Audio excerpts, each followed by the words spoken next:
I've been doing a lot of thinking lately, and I wanted to share some of my thoughts with you.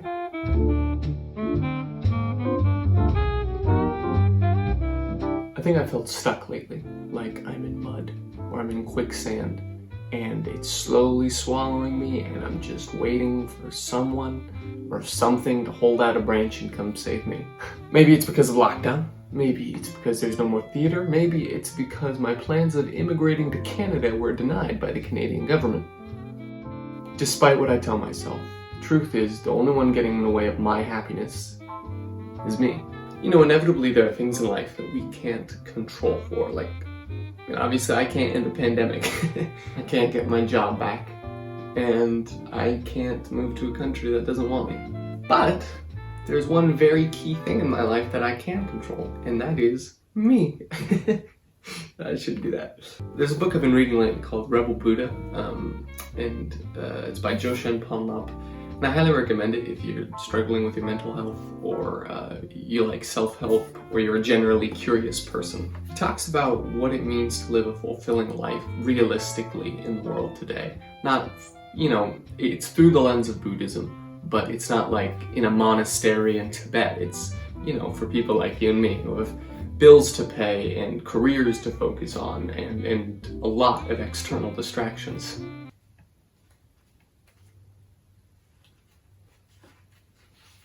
Despite these distractions that we deal with, he says there is no being or force that has the power to control our experience or create heaven or hell from it. That capability resides only in the power of our mind. The more that the external forces have forced me to slow down and be pushed back into my mind, the more I've realized how much work I have to do. I think most of my life I've been so focused on the external. It's like I've been working in this outside world for so long that now when I finally come home to the place I'm supposed to feel comfortable and tidy, I realize it's a mess. I think in American culture, aside from consumerism and marketing and all that, even the self-help side of things tends to focus on the external. How will doing habit A, B, and C increase my productivity in X, Y, and Z?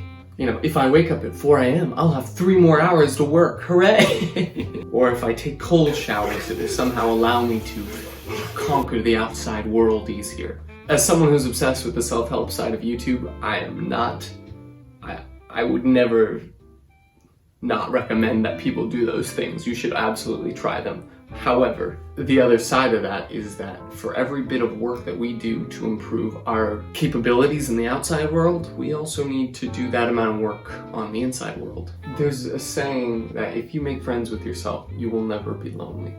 Initially, I didn't really want to make friends with myself.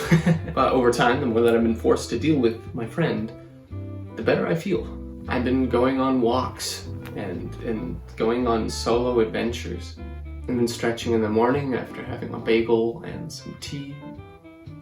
I delete social media off my phone now unless I have something to post because I don't need it. Sometimes I just sit somewhere and I think. The picture of what I want my best life to look like is slowly starting to become more clear. And it's not at all how I thought it would look. It didn't take me getting a huge acting role or moving into a big city or getting millions of views on YouTube. It's me literally just getting out of my own way, slowing down, and allowing myself to live my best life. I'm finally home, and I'm slowly starting to tidy up the room. If you like this video and you feel like you got something out of it, it would mean the world to me if you just send it to a friend. Word of mouth is by far the best way that smaller YouTubers like myself can build an enriched community. Enriched is not the right word. An active, that's the word. An active community. If you want to join the team, please feel free to hit subscribe and turn on notifications. Leave a comment if you want to share something, tell me how your day was, or if you have any sort of questions or want to start a discussion. And otherwise, I hope you have a lovely weekend, team. You guys are beautiful. I love you. Stay safe and be happy.